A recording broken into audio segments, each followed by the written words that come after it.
हम सब अपने जीवन में परेशान हैं। इतने परेशान हैं कि शायद ही कोई परेशान होगा। और सबसे पहले हमारी परेशानी का समाधान होना चाहिए। इसीलिए हम हर दौड़ में सबसे पहले रहते हैं। तुमने 4 लोगों की बात सुनी है ना, जब वह अपने दुख के बारे में बात कर रहे हैं तो उन्हें जरा ध्यान से सुनना। वह सब अपने दुख को एक दूसरे से अधिक बताने की कोशिश करते रहते हैं। वह यह दिखाना चाहते हैं कि वह बहुत गहरे दुख से निकले हैं और तुम्हारा दुख तो कुछ भी नहीं है। हमें दुख में भले ही मजा ना आता हो, पर उसे बताने में हमें बड़ा मजा आता है। और इसका एकमात्र कारण यह है कि हम भीतर से बहुत अकेले हैं और हमें किसी का साथ चाहिए। इसीलिए हम अपने लिए सहानुभूति ढूंढते हैं, ताकि कोई हमारे साथ हो सके, कोई हम पर तरस कर सके, कोई कह सके कि हाँ, यही है वो बेचारा जिसने बहुत दुख देखे हैं, बहुत दुख झेले हैं। आपकी इन सब समस्याओं का समाधान आज की इस बौद्ध कहानी में है। इससे पहले कि आप कहानी में खो जाएं, चैनल को सब्सक्राइब जरूर करें और लाइक करना ना भूलें। एक दिन एक गुरु का एक शिष्य भिक्षा मांगने के लिए एक मार्ग से गांव की ओर जा रहा था। रास्ते में उसने एक व्यक्ति को देखा जो बहुत परेशान था और बहुत दुखी दिख रहा था। शिष्य उस व्यक्ति के पास पहुंचा और उसने कहा, मित्र, क्या बात है? तुम बहुत परेशान और दुखी दिखाई दे रहे हो, क्या सब ठीक है? उस व्यक्ति ने कहा, मेरा दुख बहुत बड़ा है, इसका बोझ अब मैं उठा नहीं पा रहा हूं। इस दुनिया में सबके पास कुछ ना कुछ है।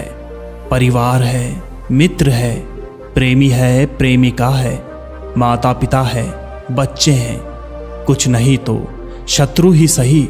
सबके पास अपने शत्रु भी हैं। पर मैं एक ऐसा अभागा व्यक्ति हूं जिसके जीवन में कोई भी नहीं है, ना पत्नी, ना बच्चे, ना माता पिता, ना मित्र या कोई शत्रु भी नहीं है। अपना कहने के लिए मेरे पास कोई भी नहीं है। ऐसे जीवन का भी क्या फायदा जहां मैं बिल्कुल ही अकेला हूं। मेरा जीवन अकेलेपन से भर गया है। मेरा होना ना होना सब बराबर ही है। तो सोचा धरती को थोड़ा हल्का कर देता हूं और मैं यहां से चला जाता हूं। उस व्यक्ति की बात सुनकर शिष्य को बड़ा अचंभा हुआ, क्योंकि शिष्य के गुरु ने उसे बताया था कि दुनिया में जो अकेला है वही सत्य को प्राप्त कर सकता है। जो भीड़ में है वह भीड़ का हिस्सा हो इस दुनिया में खो जाता है। उस व्यक्ति को अपने साथ लेकर वह शिष्य अपने गुरु के पास पहुंचा और गुरु को सारी बात बताई। गुरुदेव, मेरी समझ में यह बात नहीं आ रही है कि जो अकेला है वह भी दुखी है। आप कहते हैं कि जो भीड़ में है वह भीड़ का हिस्सा होकर खो जाता है और आप हमें अकेले होने की साधना कराते हैं। जब इस व्यक्ति के जीवन में अकेले होने पर इतना दुख है, तब क्या जब हम अकेले हो जाएंगे तो हमारे जीवन में भी दुख होगा? और अगर अकेले होने से सुख मिलता है तो यह व्यक्ति अवश्य ही सुखी होता। गुरु मुस्कुराए और गुरु ने कहा, इसका जवाब तुम्हें अभी नहीं मिलेगा और समय आने पर तुम्हें इसका जवाब खुद से ही मिल जाएगा। परंतु इससे पहले हम इस व्यक्ति की समस्या का समाधान करते हैं। गुरु ने उस व्यक्ति से कहा, क्या तुम कमा लेते हो? क्या तुम शादी करके उस लड़की का ख्याल रख सकोगे जिससे तुम शादी करोगे?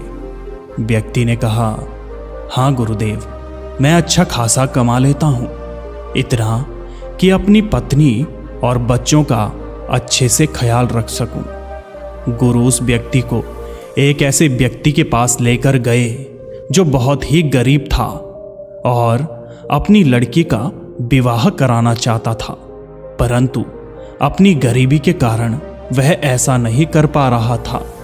गुरु ने उस व्यक्ति का विवाह उस लड़की के साथ कर दिया। अब उस व्यक्ति की समस्या का समाधान हो चुका था। अब वह अकेला नहीं था। शिष्य उस समय का इंतजार कर रहा था जब उसके प्रश्नों के उत्तर उसे मिल सके। 2 वर्ष बीत चुके थे। एक दिन वह शिष्य उसी मार्ग से भिक्षा मांगने के लिए जा रहा था। रास्ते में उसने देखा कि एक व्यक्ति बहुत दुखी और परेशान दिखाई दे रहा है। शिष्य उस व्यक्ति के पास पहुंचा और कहा, मैं तुम्हें पहचानता हूं। अब से 2 वर्ष पूर्व भी तुम बहुत दुखी और परेशान थे।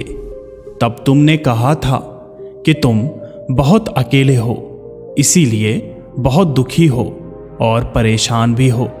परंतु अब तो तुम अकेले भी नहीं रहे, तुम्हारी पत्नी है, एक छोटा बच्चा भी है। तब क्या अभी तुम्हारे जीवन में खुशी नहीं आई? तुम तो आज भी दुखी और परेशान लग रहे हो। व्यक्ति ने कहा, जब मैं अकेला था तब मैं इतना दुखी नहीं था जितना कि अब मैं हूं। जीवन अकेला ही सही था। अकेला व्यक्ति सुखी रहता है। पता नहीं क्यों मैंने अपना वह जीवन छोड़कर इस जीवन को अपना लिया है। यहाँ ना सुख है ना शांति है, बस कुछ ना कुछ पूरा करने का दबाव बना रहता है। अपना जीवन तो जैसे खो ही गया है। शिष्य को अब यह बात समझ नहीं आ रही थी कि दुनिया में अकेले रहना अच्छा है या भीड़ के साथ। शिष्य उस व्यक्ति को लेकर गुरु के पास पहुंचा और गुरु को सारी बात बताई। गुरु ने उस शिष्य से कहा, तुम्हारी सारी समस्याओं का समाधान हो जाएगा, परंतु उसके लिए तुम्हें आने वाले 5 साल तक सही प्रकार से अपना जीवन जीना होगा। गुरु की यह बात सुनकर उस व्यक्ति को तसल्ली मिली और वह वहां से वापस घर चला गया। शिष्य ने गुरु से कहा, ना अकेला व्यक्ति सुखी है, ना परिवार में रहने वाला व्यक्ति सुखी है, तो इस दुनिया में कौन सुखी है?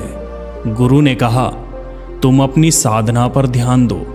तुम्हारे प्रश्न का जवाब आने वाला समय अपने आप देगा। शिष्य के मन में बेचैनी रहने लगी। वह सोचने लगा कि गुरुदेव उसके प्रश्नों का जवाब क्यों नहीं दे रहे हैं। आखिर में वह समय कब आएगा जब मुझे सही उत्तर मिलेगा। उसने गुरु से कई बार इस बारे में पूछने की कोशिश की, परंतु गुरु ने कहा, धैर्य रखो, तुम्हें उत्तर अवश्य मिलेगा। 4 वर्ष गुजर चुके थे।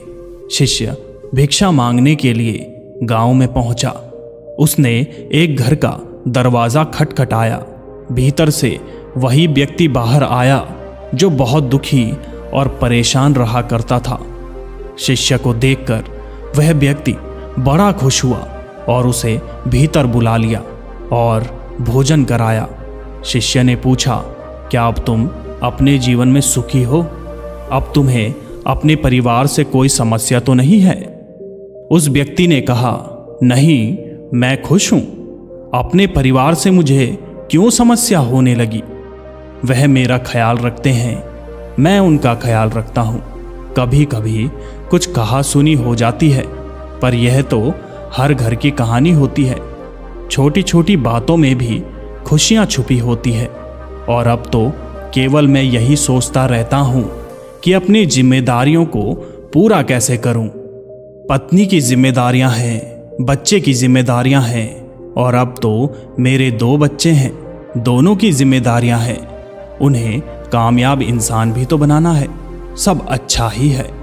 शिष्य भिक्षा लेकर वापस आश्रम आ गया और गुरु के पास पहुंचा और उस व्यक्ति के बारे में सारी बातें गुरु को बताने लगा और कहा, गुरुदेव, वह व्यक्ति भीड़ में रहकर भी, परिवार में रहकर भी खुश है, और आप कहते हैं व्यक्ति भीड़ में खो जाता है। मैंने तो अकेले व्यक्ति को ही तड़पता हुआ देखा है, दुखी होते हुए देखा है। गुरु हंसे और कहा, तुमने अकेलेपन को समझा ही नहीं। अकेले हो जाना इतना आसान नहीं होता। जब वह व्यक्ति पहली बार अकेलेपन के कारण दुखी और परेशान था, तब भी वह अकेला नहीं था, और जब वह दूसरी बार तुम्हें मिला, तब भी वह दुखी और परेशान था, जबकि उसके पास उसका पूरा परिवार था। इसे समझो, हम अकेले हों या परिवार के साथ, हम कहीं भी अकेले नहीं होते। हमेशा किसी को खोजते रहते हैं, और यही खोज हमें कभी भी अकेला नहीं होने देती। यह हमें हमसे दूर रखती है और हमारे परिवार से भी। शिष्य ने कहा, परंतु गुरुदेव, अब तो वह व्यक्ति परिवार के साथ है और खुश है। गुरु ने कहा, तुमने जंगली घोड़ा देखा है ना? पहले वह अकेला होता है, परंतु जब उसे पकड़ लिया जाता है, तब उसे काबू करने की कोशिश की जाती है, और वह आसानी से काबू में नहीं आता। वह वहां से भाग जाना चाहता है, जैसे वह व्यक्ति परिवार को छोड़कर भाग जाना चाहता था, या वह दुखी और परेशान रहता था। परंतु एक बार जब उसे काबू कर लिया जाता है, तब घुड़सवार उसे अपने हिसाब से दौड़ाता है, परंतु तब भी वह घोड़ा इस बात से खुश नहीं होता, इसीलिए वह कभी भी बहक जाता है। परंतु जैसे जैसे समय बीतता है, वह घोड़ा अपनी जिंदगी को भूल जाता है, जिसमें वह अकेला था, अपनी मर्जी का मालिक था। अब घुड़सवार उसका परिवार है, और उसे इधर से उधर ले जाना उसकी जिम्मेदारी है। एक जगह बंधे रहना उसकी मजबूरी है। उसे कोई शिकायत नहीं है, वह खुश है, और यही सभी घोड़ों का हाल है। इसे ही मैं भीड़ में जाना कहता हूँ। जहाँ भीड़ जाती है, वहीं सब जाते हैं। उन्हें लगता है वही जीवन है, पर वहाँ कुछ भी नहीं है। ऐसे ही वह व्यक्ति भी अपने परिवार के साथ नहीं है, बल्कि परिवार के साथ बंध चुका है, जहाँ उसे अपने बारे में सोचने का वक्त भी नहीं है। उसे वही करना है जो भीड़ हमेशा से करती आई है। शिष्य ने कहा, पर गुरुदेव, जब वह अकेला था तब भी तो दुखी था। गुरु ने कहा, जो व्यक्ति मन से अकेला हो गया, जिसके मन में कोई नहीं रहा, जिसे किसी के पास होने की आकांक्षा भी नहीं रही, केवल वही व्यक्ति अकेला होता है। ऐसे व्यक्ति को तुम किसी भी भीड़ में खड़ा कर दो, वह अकेला ही होता है। वह कभी भी भीड़ का हिस्सा नहीं बनता। ऐसा व्यक्ति विवाह कर परिवार बना भी ले, परंतु फिर भी वह अकेला ही होता है। उसके मन में कोई नहीं होता। जो अकेला होता है वही जीवन जीता है, वही सत्य प्राप्त कर सकता है, वही साधना कर सकता है। सन्यासी जीवन या सांसारिक जीवन उसके लिए कोई समस्या नहीं देते। वह चाहे संसार में हो, चाहे सन्यास में, उसे कोई फर्क नहीं पड़ता। अकेला व्यक्ति ऐसा होता है जैसे जंगल में अकेला शेर। उसे किसी का डर नहीं है। उसे जो चाहिए उसे वह पा ही लेता है। वह इतना अकेला होता है कि वह अपने जीवन की हर सांस का मजा लेता है। हर कदम का, हर कर्म का उसे एहसास होता है। हर विचार जो उसके भीतर उठा, उसे उसका ज्ञान भी होता है, क्योंकि वह भीतर से एकांत में होता है। शिष्य को गुरु की बात समझ आ गई। वह समझ गया, बाहर से अकेला हो जाना अकेलापन नहीं होता। अकेला तो वही व्यक्ति होता है जो भीतर से एकांत में उतर गया हो, वह हमेशा उतना ही अकेला होता है जितना कि एक छोटा बच्चा जो जन्म लेता है। मोह माया के बंधन उसे बांध नहीं पाते। वह कभी भी किसी रिश्ते में नहीं बनता, भले ही वह किसी रिश्ते को निभा रहा हो, फिर भी उस रिश्ते के लिए उसके मन में कभी मोह पैदा नहीं होता। वह कभी किसी रिश्ते से चिपकता नहीं है, वह अकेला ही रहता है। जो साधना करते हैं, ज्ञान पाने के लिए तप करते हैं, उनकी यात्रा भी अकेले होने की ही होती है। जब वह अकेले हो जाते हैं तभी उन्हें सत्य के दर्शन होते हैं। इस दुनिया में औरत के पास ही एक ऐसी शक्ति है कि वह पुरुष को काबू कर सकती है, जैसे घुड़सवार घोड़े को काबू कर लेता है। इसीलिए सभी पत्नी अपने पति को काबू करने में लगी रहती है और अंत में वह उसे काबू कर ही लेती है। और ठीक इसी प्रकार पुरुष के पास भी ऐसी ही शक्ति होती है कि वह किसी भी कीमत पर औरत को काबू करना चाहता है और हमेशा से वह ऐसा ही करता आया है। पति पत्नी को काबू कर लेना चाहता है। यह एक दूसरे को काबू करने की प्रवृत्ति ही परिवार है और यही यहाँ का प्रेम है। इसी को यह सब लोग प्रेम और परिवार के साथ जोड़कर देखते हैं। संसार ऐसे ही चल रहा है और जिससे जन्म होता है अशांति का, दुख का, परेशानियों का, समस्याओं का। इसी कारण यहाँ इस दुनिया में सभी एक दूसरे के पास हैं, लेकिन एक दूसरे से बहुत दूर हैं।